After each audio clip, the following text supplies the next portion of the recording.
Hello viewers, welcome to Tamil Village Cooking. இன்னைக்கு நம்ம சேனல்ல ஒரு சூப்பரான ஸ்நாக்ஸ் ரெசிபி தான் பார்க்க போறோம். பாத்தீங்கன்னா மொறு உளுந்தம் போண்டா எப்படி செய்யறதுன்னு தான் பார்க்க போறோம். வாங்க வீடியோக்குள்ள போலாம். சுவையான உளுந்தம் போண்டா செய்யறதுக்கு தேவையான பொருட்கள் இப்போ நான் என்ன பண்ணிருக்கேன் அப்படினா இந்த டம்ளர்ல வந்து 1 டம்ளர் உளுந்து சேர்த்திருக்கேன். இதே டம்ளர்ல 1/4 டம்ளர் வந்து நம்ம சாப்பாடு செய்யற அரிசி தான் சேர்த்திருக்கேன். இப்போ இத பாத்தீங்கன்னா நான் வந்து ஒரு 2 மணி நேரம் நல்லா ஊற வச்சு கழுவி எடுத்து வச்சிருக்கேன். இது கூட பாத்தீங்கன்னா 2 பெரிய வெங்காயம் நல்லா பொடியா நறுக்கி வச்சிருக்கேன். 3 பச்சை மிளகாய் பொடியா நறுக்கி வச்சிருக்கேன். கொஞ்சம் இஞ்சி துண்டு பொடியா நறுக்கியிருக்கேன். மல்லி இலை, புதினா, கருவேப்பிலை இது எல்லாமே பொடியா நறுக்கியிருக்கேன். பொடியா நறுக்குனாதான் போண்டாக்கு வந்து நம்ம சேர்த்தே சாப்பிட்றலாம். அது தனியாக ஒதுக்கணும்னு அவசியம் இல்லை. உடம்புக்கும் ரொம்ப நல்லது. சோம்பு 1 டீஸ்பூன், உப்பு தேவையான அளவு, சோடா உப்பு ஒரு பிஞ்சளவு சேர்த்துக்கிட்டா போதும், அதிகமாக சேர்த்து தேவையில்ல. ஆயில் தேவைக்கேற்ப. அவ்வளோதாங்க சுவையான உளுந்தம் போண்டா செய்யறதுக்கு தேவையான பொருட்கள். இப்போ வந்து அரிசியும் உளுந்தும் நல்லா ஊற வச்சு கழுவி எடுத்து வச்சிருக்கேன் ஒட்டுக்கா. இப்போ இதை அரைச்சு நான் மாவா எடுத்துக்க போகிறேன். பாருங்க, அரிசி உளுந்து 2 சேர்த்து நல்லா மாவா அரைச்சி எடுத்து வச்சுருக்கேன். இப்போ இதில் வந்து நான் போண்டாக நல்லா மிக்சிங் பண்ண போகிறேன். இப்போ இதில் வந்து நான் நறுக்கி வச்சுருக்கக்கூடிய பெரிய வெங்காயம், கொத்தமல்லி, கருவேப்பிலை, புதினா, இஞ்சி, பச்சை மிளகாய் இது எல்லாமே சேர்த்துருக்கேன். இது கூடயே 1 ஸ்பூன் சோம்பு சேர்த்துக்கிறேன். தேவையான அளவு உப்பு சேர்த்துக்கிறேன்.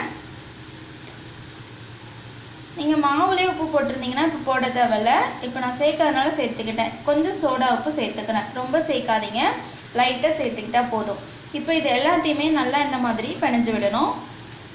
பாருங்கள், நான் வந்து உளுந்தம் போண்டா செய்கிறதுக்கு மிக்சிங் எல்லாமே நல்லா ரெடி பண்ணி வச்சுருக்கேன். இப்போ நான் வந்து போண்டா செய்ய போகிறேன். ஃபஸ்ட்டு கடாயை அடுப்பில் வச்சுருக்கேன். கடாய் சூடானோடனே பொரிச்சு எடுக்கிற அளவுக்கு நான் எண்ணெய் சேர்த்திக்க போகிறேன். இப்போது இந்த எண்ணெய் சூடானதுக்கப்புறம் போண்டா போடலாம். இப்போ வந்து எண்ணெய் நல்லா சூடாகிடுச்சு. இந்த டைமில் நான் போண்டா போடுறேன். எண்ணெய் வந்து சூடானதுக்கப்புறம் போட்டால் தான் நல்லா வந்து உப்பி வரும் போண்டா.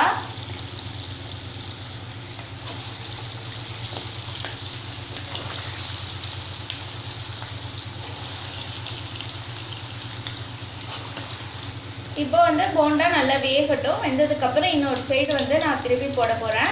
இப்போ நம்ம உளுந்தம் போண்டா செய்யறதுனால மீடியம் ஹீட்லேயே வச்சுக்கோங்க. ஓவர் ஹீட்டில் வைக்க வேண்டாம், இல்லைன்னா கருகிரும்.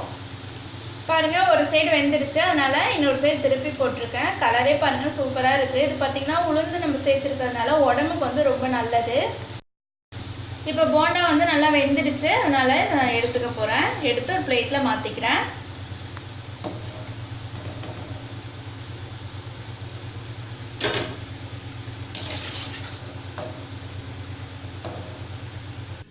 அவ்வளோதாங்க, சுவையான உளுந்தம் போண்டா ரெடி ஆகிடுச்சு. பாருங்கள், நல்ல மொறுன்னு சூப்பராக இருக்குது. பார்க்கும் போதே நமக்கு சாப்பிடணும்னு தோணுது. பார்த்திங்கன்னா நம்ம குழந்தைங்களுக்குலாம் வந்து ஈவினிங் ஸ்நாக்ஸை வந்து நம்ம ரெடி பண்ணி கொடுக்கலாம். ரொம்ப டேஸ்ட்டாகவும் இருக்கும், விரும்பியும் சாப்பிடுவாங்க. ஸ்கூல் போயிட்டு டயர்டாக வர குழந்தைங்களுக்கு இந்த மாதிரிலாம் நம்ம செஞ்சு கொடுத்தோம் அப்படின்னா பார்க்கும்போதே பிரிஸ்காக வந்து சாப்பிட்ணுன்னு எழுந்து உட்காந்துருவாங்க. உடம்புக்கும் ரொம்ப நல்லது. அதனால இந்த ரெசிபியை உங்கள் வீட்டுக்கு சொல்லி நீங்கள் மறக்காமல் ட்ரை பண்ணி பாருங்கள். ட்ரை பண்ணி பார்த்துட்டு பிடிச்சிருந்தா எங்கள் தமிழ் வில்லேஜ் குக்கிங் சேனலை லைக் பண்ணுங்கள், கமெண்ட் பண்ணுங்கள், சப்ஸ்கிரைப் பண்ணுங்கள். அப்படியே கீழே இருக்கக்கூடிய பெல் ஐக்கானையும் ப்ரெஸ் பண்ணுங்கள். அது மட்டும் இல்லாமல் இந்த மாதிரி உங்களுக்கு பிடிச்ச ரெசிபிஸோட குக்கிங் வீடியோஸ் பார்க்கணுன்னு ஆசைப்பட்டீங்கன்னா அந்த ரெசிபியோட நேமை மட்டும் எங்கள் சேனலோட கமெண்ட் பாக்ஸில் மறக்காமல் கமெண்ட் பண்ணுங்கள். அதுக்கான குக்கிங் வீடியோவை நாங்கள் கண்டிப்பாக அப்லோட் பண்ணுவோம். நன்றி.